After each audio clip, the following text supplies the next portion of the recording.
ഞാൻ ഇന്നിവിടെ ചെയ്യുന്നത് ഹെൽത്തി ആയിട്ടുള്ള ഒരു ബനാന ബ്രെഡിൻ്റെ റെസിപ്പിയാണ്. അതിന് വേണ്ടിയിട്ട് ഞാൻ 1.5 കപ്പ് ഗോതമ്പ് പൊടി എടുത്തിട്ടുണ്ട്.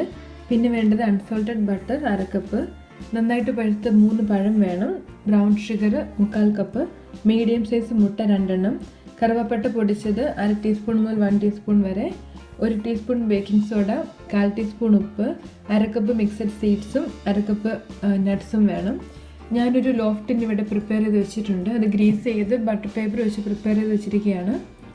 നമുക്ക് ആദ്യം ബനാനാസ് ഒന്ന് മാഷ് ചെയ്തെടുക്കാം. അതിന് വേണ്ടിയിട്ട് 3 വലിയ പഴം ബൗളിലോട്ട് ഇട്ട് കൊടുത്തു. ഞാൻ എടുത്തിരിക്കുന്നത് റോബസ്റ്റ പോലത്തെ വലിയ പഴമാണ്. ഇപ്പോൾ ചെറുപഴമൊക്കെ എടുക്കുന്നതെങ്കിൽ അല്ലെ പാളയംകോടൻ പഴമൊക്കെ എടുക്കുന്നതെങ്കിൽ എണ്ണം അനുസരിച്ച് കൂടുതൽ എടുക്കണം. ഒരു 6-7 എണ്ണം വേണ്ടി വരും. ഇനി നന്നായിട്ട് മാഷായിട്ട് കിട്ടിയിട്ടുണ്ട്. ഇനി നമുക്കൊരു ബൗളിലേക്ക് ബട്ടറും ഷുഗറും കൂടി ഇട്ട് നന്നായിട്ടൊന്ന് ബീറ്റ് ചെയ്തെടുക്കാം. ഞാൻ എടുത്തിരിക്കുന്ന ബ്രൗൺ ഷുഗറാണ്. അതിന് പകരം സാധാരണ പഞ്ചസാരയാണെങ്കിലും മതി. സാധാരണ ഷുഗറാണ് എടുക്കുന്നതെങ്കിൽ അളവ് ഇത്തിരി കുറവ് മതിയാവും. അല്ലെങ്കിൽ ശർക്കരപ്പാനി ആണെങ്കിലും യൂസ് ചെയ്യാം. ശർക്കരപ്പാനി എടുക്കാനാണെങ്കിൽ തിക്കായിട്ട് ഉള്ള പാനിയാക്കി അത് നന്നായിട്ട് തണുത്ത് റൂം ടെമ്പറേച്ചറിൽ വന്നിട്ട് വേണം ഇതിലേക്ക് ആഡ് ചെയ്ത് കൊടുക്കാൻ. പിന്നെ ശർക്കരപ്പാനി അളവ് കുറച്ച് മതിയാവും, ഒരു 1/4 കപ്പൊക്കെ മതിയാവും. ഇനി ഇതിലേക്ക് നമുക്ക് 2 മുട്ട പൊട്ടിച്ച് ഒഴിച്ചു കൊടുക്കാം. ഇനി അതും കൂടെ ചേർത്ത് നന്നായിട്ടൊന്ന് ബീറ്റ് ചെയ്തെടുക്കണം.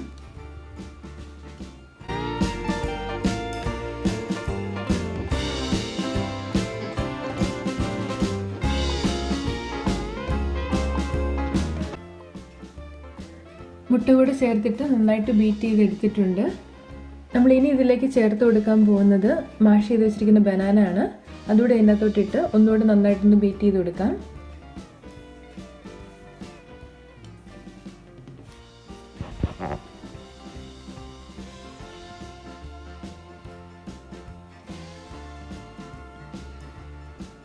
ഇതിപ്പോൾ ഹാൻഡ് മിക്സർ തന്നെ വെച്ച് ബീറ്റ് ചെയ്യണമെന്നില്ല. അതിനിപ്പോൾ ഒരു തടിത്തവി വെച്ചിട്ട് നന്നായിട്ടൊന്ന് ഇളക്കി എടുത്താലും മതി.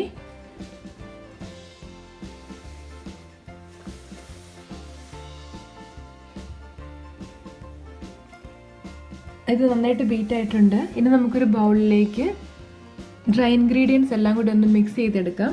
ഞാൻ ഗോതമ്പ് പൊടി, കറുവാപ്പട്ട പൊടിച്ചത്, ബേക്കിംഗ് സോഡ, ഉപ്പ് ഇതെല്ലാം കൂടെ നന്നായിട്ട് മിക്സ് ചെയ്തിട്ടുണ്ട്.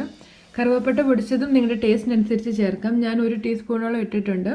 അതിൻ്റെ ടേസ്റ്റ് അധികം ഇഷ്ടമല്ല എന്നുണ്ടെങ്കിൽ കുറച്ച് ചേർത്താൽ മതി. ഇനി ഇത് 2-3 ബാച്ചായിട്ട് നമുക്ക് ബാറ്ററിലേക്ക് അരിച്ച് ചേർത്ത് കൊടുക്കണം. എന്നിട്ട് ഫോൾഡ് ചെയ്തെടുക്കണം.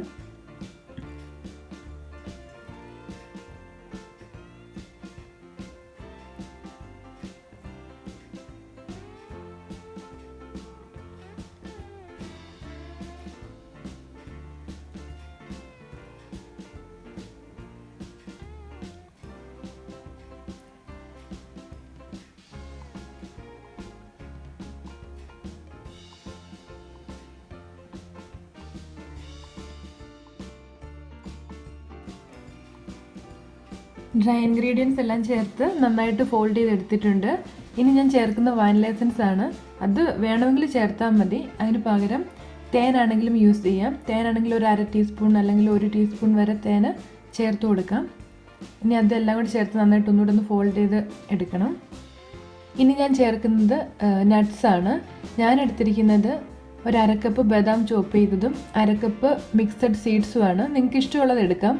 ഏത് നട്ട്സാണ് എടുക്കുന്നതെങ്കിലും അതൊന്ന് ഡ്രൈ റോസ്റ്റ് ചെയ്തെടുത്ത് തണുത്തിട്ട് വേണം ഇതിനകത്തോട്ട് ചേർത്ത് കൊടുക്കാൻ. ഇനി നമ്മുടെ ബാറ്റർ നമ്മൾ പ്രിപ്പയർ ചെയ്ത് വെച്ചിരിക്കുന്ന ലോഫ്റ്റിനിലേക്ക് ഒഴിച്ചു കൊടുക്കാം.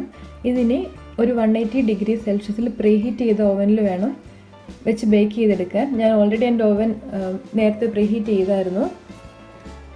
അതൊരു 50 to 60 മിനിറ്റ്സ് എടുക്കും. ഞാൻ ഒരു 50 മിനിറ്റ്സിൽ എനിക്കത് നന്നായിട്ട് ബേക്കായി കിട്ടി. പിന്നെ ഓരോരുത്തരുടെ ഓവൻ്റെ ടെമ്പറേച്ചറിൻ്റെ അനുസരിച്ച് ബേക്കിംഗ് ടൈമിൽ ചെറിയ ഡിഫറൻസ് വരും. അത് ഒരു 45-50 മിനിറ്റ്സ് ആകുമ്പോൾ ഒന്നെടുത്ത് ഒരു സ്ക്യൂവർ വെച്ച് നോക്കിയാൽ മതി കുക്കായിട്ടുണ്ടോയെന്ന്. അല്ലെങ്കിൽ ഒരു 5-10 മിനിറ്റ്സ് കൂടെ വെച്ചിട്ട് എടുത്താൽ മതി. നമ്മുടെ ബനാന ബ്രെഡ് ഇവിടെ റെഡി ആയിട്ടുണ്ട്. ഇതൊരു വയർ റാക്കിലേക്ക് തണുക്കാനായിട്ട് മാറ്റാം.